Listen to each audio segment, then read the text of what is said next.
actually said if her enroller would have ever stopped posting, she probably wouldn't have joined, because that is the exact same thing I can say. My enroller was fiercely consistent, telling her story every single night on social media. She never asked me to join her. I signed up to be her customer about 2 weeks after she joined for the hair, skin, and nails. I had actually never heard of It Works before she started posting about it. But I was the child of a hairstylist, had been coloring my hair since middle school. My hair was so damaged, wouldn't grow, and I've spent, hundreds of dollars on shampoos, creams, everything, trying to make my hair grow. So when I saw her immediately start posting about this business, I was intrigued. I'd never heard of the company before. I had tried a network marketing company, one of the makeup companies, about 10 years ago. Spent a ton of money on inventory, made a couple $100, and then just kind of gave up after that. So when I saw her posting, I kind of just thought it was the same. Never really gave the business a thought. But when I saw her sharing all these before and afters of hair, I was like, hey, I can try that. Like, what the heck? I try so many things on my hair, and I really like her. If that'll support her in her new business, then cool. So got the hair, skin, and nails. In 2 months, my hair grew 4 inches. So I was like, okay, if this works, what else works? So I started trying some of the skincare. Shortly after I found out I was pregnant,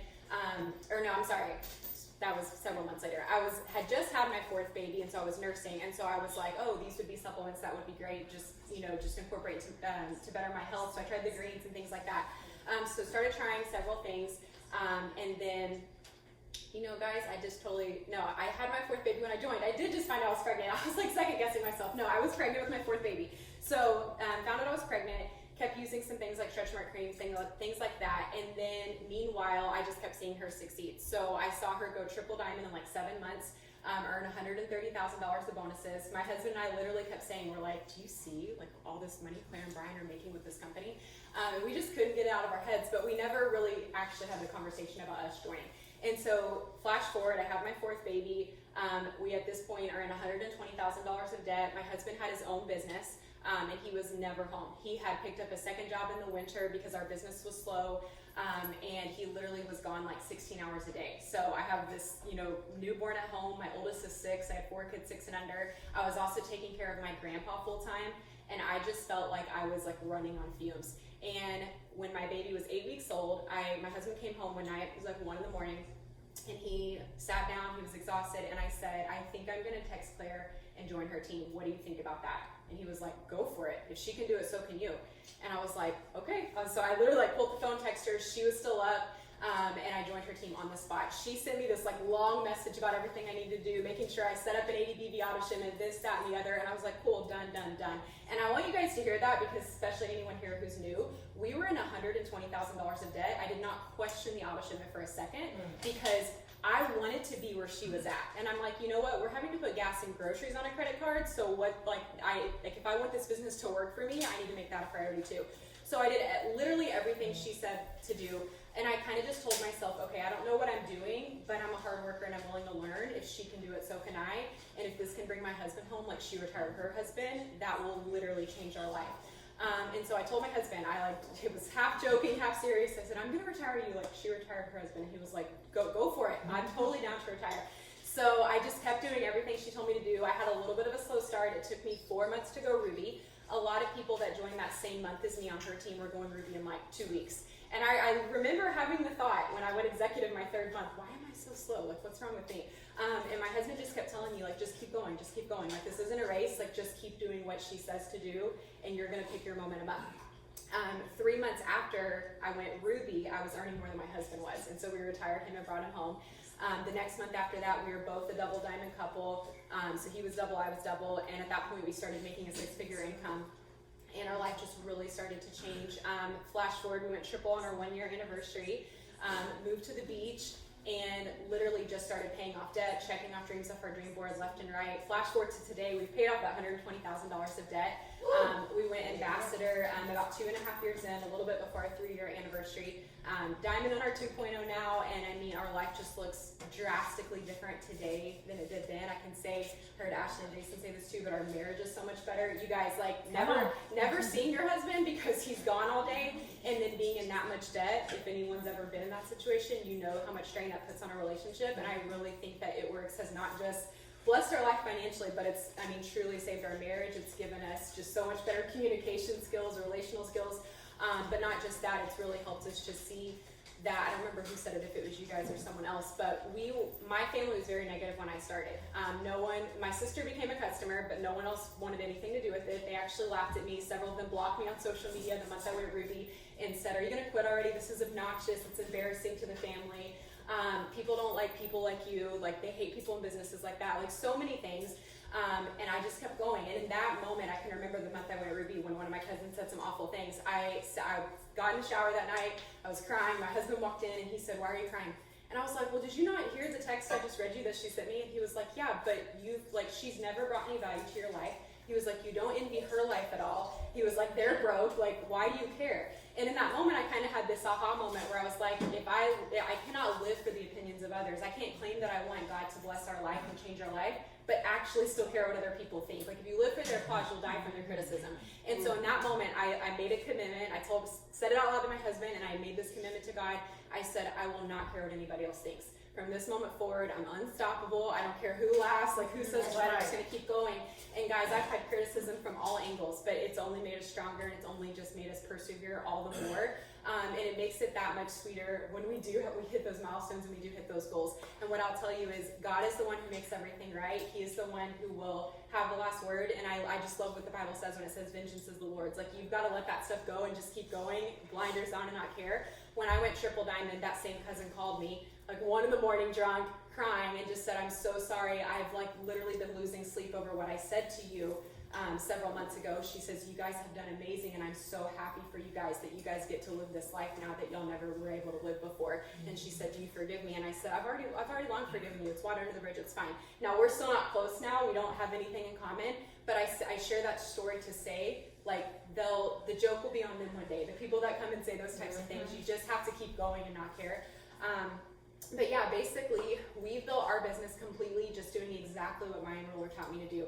When I joined her, she practiced 100% attraction marketing. I never even knew cold messaging was a thing until I went triple diamond, and I started hearing people talk about it. I'm like, what are they talking about? She's like, "Oh, that's how some people build their business." So we built our business 100% attraction marketing, and I did that because that was what she taught me to do, and I knew that if she could build a lucrative business like that, then so could I. So the main things that I feel like have really made a difference in my business is I tell my story literally every single day on social with a strong call to action at the end.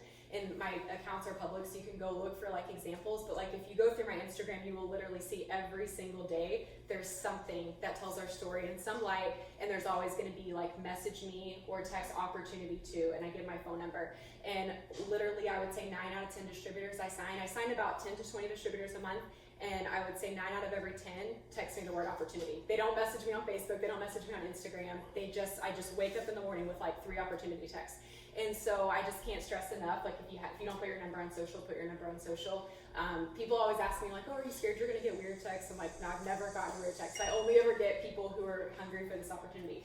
So putting your number is huge, but just telling your story in any way you can. I really like to meet people where they're at and not just talk about the success I have now. Obviously incorporating this success is huge, but even just going to the grocery store, I will load the groceries up in the back of the car and line all my kids. I've got 5 kids now. So we had our 5th baby after we went triple diamond. We surprise got pregnant right after we went triple. And it was funny, we had just been joking, "Oh, maybe," we were talking if we were done or not, we had 4. And we're like, "Maybe we'll have one more after we go ambassador one day." And then several weeks later, I found out I was pregnant, surprised with our 5th. So we are done now, but I will line all my kids up by the groceries, and I will say, I take a picture and post it, and I will say, I remember the days of grocery shopping as a 1-income family was so stressful because we were having to check our card in the checkout line to see if there was enough money to cover the total. But now, thanks to working off my smartphone, I never have to worry about those days anymore. If you've been praying for a little extra breathing room in your budget, I would absolutely love to talk to you about how working off your smartphone with me could change everything. Message me or text opportunity. So it doesn't even have to be anything big, but I like to look for those little opportunities, just ordinary things I'm doing. My husband playing on the floor with my kids. I remember the days he was gone 16 hours a day and rarely saw our kids. Now thanks to working off my smartphone, he's been retired for 3 years now. Just things like that, like any angle I can go at, I do, and that brings people that are struggling with those same things. That person whose car just declined in the grocery store, that person who also never sees their husband. Just anything I can do, I like to post about. And then also just now that we have stories, blowing up stories, things like that. But that's how, I'm happy to answer any questions, but that's how basically I would say, yeah, go ahead. Not to interrupt, but I would love to know, outside of the steps to success, what would be your key things for helping a new distributor get started so that you're creating that duplication and that momentum right away? Yeah, so I don't just have my new distributors focus on customers. I want them to get their first 4, but I also want them immediately telling their story. And I think that's something that I didn't do initially. Like the first several distributors I signed, my first like 6 months in the business, I just let them focus solely on customers, and I placed distributors under them. When I went triple, I had 2 diamonds quit, so I could relate so much when Nina said that. And I remember talking to Pam, and Pam was like, "Well, they weren't really diamonds. You built them, and they didn't value that." And that just made so much sense to me. But in those days, I was just having them focus on volume. I was like, "Oh, I can build them, and then they can place the volume, and I'll be getting caps and fast starts, and it's fine." I don't do that anymore. I mean, I do still partner with people and help build people, but I want my new people matching me every step of the way. Yep. So if I place a distributor, they're signing a distributor, and I give them literally a time frame. Like I will say, I'm going to place this distributor under you. You already have your 4 customers, but you got to go ahead and sign your husband and start putting volume under him. That's going to chart you executive. And then by the end of next Friday, or by the end of next week, next Friday, we need to have a 3rd distributor on your team, so you're fully charted Ruby. Are you down? And I get that commitment from them that if I place that distributor, they're going to take this serious enough to take what they can do immediately, which is sign their spouse. And by the way, my whole team signs their spouse, so if some of you guys don't do that, I signed my husband right away. That's what my enroller told me to do, and he's always been my strongest leg until I went ambassador. He's triple, and my prez did pass him the month I went ambassador. But all my team signs their spouse, and if they're not a high enroller, he just stays the 400 box. But if they're a high enroller, they go ahead and build him. I've never seen that hurt anything when building him. So that's what I have them do right away, because that's a way they can tangibly show that commitment. If I'm placing under them, they can match me instantly and enroll their spouse and start putting, getting him his 4 LCs. So that's what we do, and I find that I love what Brené Brown says. She says, clear is kind, unclear is unkind. I think the problem sometimes is we don't want to come on too strong and tell people these vivid expectations, but I do, and I only ever see them rise to the occasion. And I think that it's so important to remember, no matter what potential someone has in them, they're not going to rise to the level of their potential always. They're going to fall to the level of your expectations. So if you give them no expectations, they're just wandering around. So by me being so clear with them and telling them I'm going to partner with you, I would like you to be a Ruby leader on my team by the end of the month, but here's what I would need from you if I place this distributor. That changes everything for people. So that's what I do, and I have them start telling their story right away. I am all about a mix of hand holding, but also making them be self-sufficient. So I don't type posts out for my distributors or anything like that, but I will voice message them and talk through things with them. So if they're I just don't know how to tell my story, if I already know enough about them that I could write their story for them, I'll voice message it. And I'll say, here's what I would say. If I was you, I would say, for months and months, I followed a girl on social media and watched her change her life. I finally got up the courage to reach out to her. I'm so excited now. I'm working off my smartphone with her. This is going to be the year that we finally start paying off debt and that everything changes for us. If you've been praying for a solution just like I was, I would absolutely love to talk to you. Message me or text opportunity. So I'll voice message that to them. That way they no longer have an excuse I don't know what to say, but they still have to take the initiative and go write it. And I think that just helping people with their words is so huge, because so many people come into this industry so fearful and truly believing they have no story, truly believing someone's not going to want to join them. And so if you can just help them get in the habit of telling their story, that's so huge, because I find that once I've helped them with 5 or 6 posts, 5 or 6 nights in a row, they've got it after that. They're doing it on their own. And so that's the biggest thing, is I think that getting them focused on distributors right away. I had a girl that I just signed last month. Her 1 month anniversary was yesterday, and on the 25th, when everything ran yesterday, she woke up executive, and she's got 1,400 in volume. I haven't placed anything under her. That's all her, and she's running for Ruby.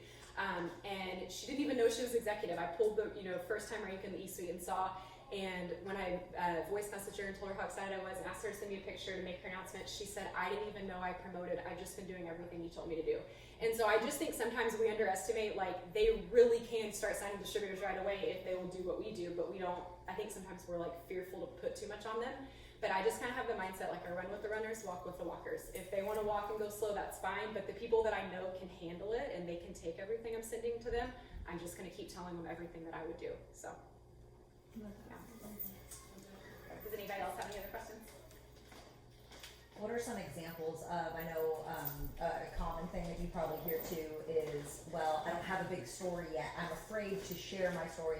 How would you encourage someone who's brand new or within those first, 2 to 4 weeks that they're starting off, how can they get excited when they haven't accomplished anything yet? So I think just telling, like if I enrolled them, telling my story, or if someone else on my team enrolled them, telling their enroller story, because that's something that you don't have to be scared to do. It's not even your story. You're telling your enroller story, but it really is your story. Like it transitions into you being able to put that message of hope out there of what you're now doing. So like edifying someone else. Yeah. Okay. And I think, but then tying it in at the end, now I'm working off my smartphone with her, and I'm so excited about what the future holds. And I tell people, I ask them right away, like, do you want to retire your husband? Because some people say, no, my husband would never retire. But then some people tell me, like, day one, they're like, yes, I would love to retire my husband. So I tell them, okay, let's start talking about that. Let's start saying that, by the end of 2020, you're going to have your husband retire too. I think you're a lot more likely to accomplish a goal when you've put it out there. Like, I would write that I was retiring Zach, and if anything, that just put more pressure, especially because my family was so negative and made fun of me.